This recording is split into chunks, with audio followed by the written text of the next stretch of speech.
There are new bylaws being drafted right now. Some municipalities want to cap how much you can buy during a declared emergency. Not after looting starts, not after shelves empty. The moment a state of emergency is declared, your right to stockpile could vanish. I've spent the last 4 months pulling provincial emergency management amendments and cross-referencing them with municipal hoarding statutes. Here's what I found. If you wait until you need supplies, you may be legally prevented from acquiring them. 10 items. Every one of them legal to store today, most under $20. All of them proven in real disasters. This isn't for people who think the government will handle it. This is for people who've watched the government fail. Number 1. Water storage containers. The average household stores 0 liters of emergency water. I0. The baseline you need is 4 liters per person per day. That's drinking, cooking, and basic hygiene. A family of 4 burns through 16 liters daily. Most people grab a flat of bottled water and call it done. That flat lasts one person 6 days, then it's gone. Worse, those plastic bottles crack when they freeze in your garage in January. Walk into Canadian Tire and pick up stackable 20-liter jugs.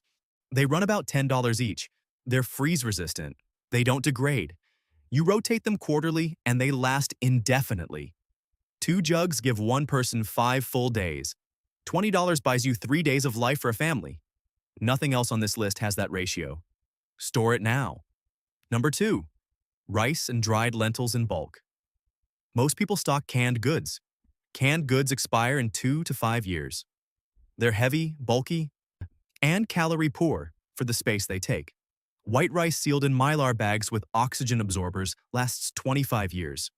25. Costco sells bulk bags for under $15 that deliver over 30,000 calories. Pair that with dried lentils and you've got a complete amino acid profile. That means your body can actually build and repair tissue on this food. This isn't food storage, it's a 25-year calorie bank. Number 3. An expanded first aid kit with a medication buffer. Every emergency kit has bandages. Almost none of them contain the prescriptions that actually keep people alive. During the 1998 ice storm, pharmacies across eastern Ontario and Quebec shut down for weeks. People on blood pressure medication, insulin, thyroid drugs, they had no access. Talk to your pharmacist at Shoppers Drug Mart about a 30-day emergency supply. Most provinces allow early refills for documented emergency planning. Rotate monthly.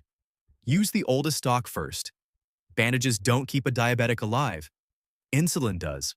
And I'll show you one item later that military medics carry that you'd never guess. Number 4. Unscented bleach. This is the one that makes gear forms lose their minds. A $40 pack of Purification tablets treats roughly 80 liters of water. A $3 bottle of 8.25% sodium hypochlorite from Dollarama purifies approximately 3,800 liters. That's a 47-to-1 cost efficiency ratio. 2 drops per liter.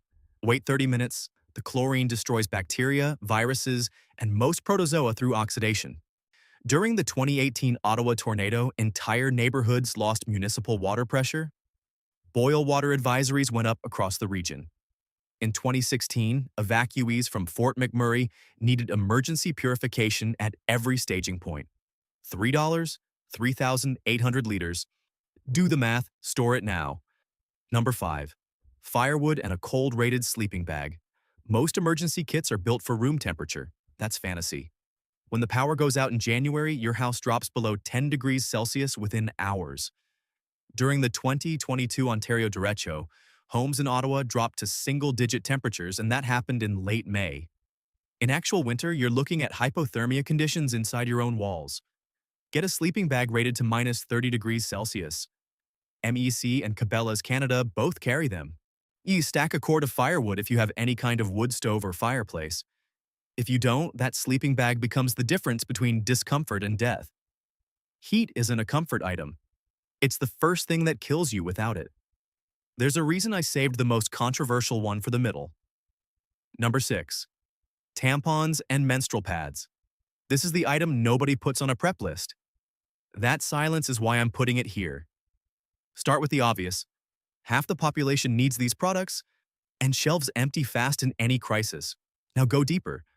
Tampons are medical-grade absorbent material designed to manage fluid in a compact space. Israeli military field medics have documented their use for wound packing in penetrating injuries. You insert them into a puncture wound, and they expand, applying direct internal pressure where gauze can't reach. Menstrual pads function as pressure dressings for surface wounds. They're sterile in packaging, individually wrapped, and designed to absorb. But here's where it gets interesting. During the Balkan sieges of the 1990s, menstrual products became one of the highest value barter items in urban siege economies. Their trade value exceeded their retail price by multiples because demand was constant, supply was finite, and no substitute existed. You're not just storing a hygiene product, you're storing a medical tool in a barter currency. The most versatile medical supply in your house is the one nobody talks about. Number 7. Canned fuel and a portable butane stove. Your barbecue needs propane and outdoor access. In a minus 25 degrees Celsius blizzard, you're not standing outside flipping a valve with frozen hands. Portable butane stoves run under $30 at Walmart Canada or Princess Auto. Each fuel canister burns for roughly 90 minutes. Store a case, and you've got weeks of cooking capacity. You need ventilation when running these indoors. Crack a window. Carbon monoxide kills quietly. But the ability to boil water and cook food when the grid is down isn't optional. You can't boil water with good intentions. Store it now. Number 8. A dental repair kit and clove oil. Every prep list covers cuts. None of them cover your teeth. A cracked filling or broken molar generates pain that prevents sleep, prevents eating, and prevents function.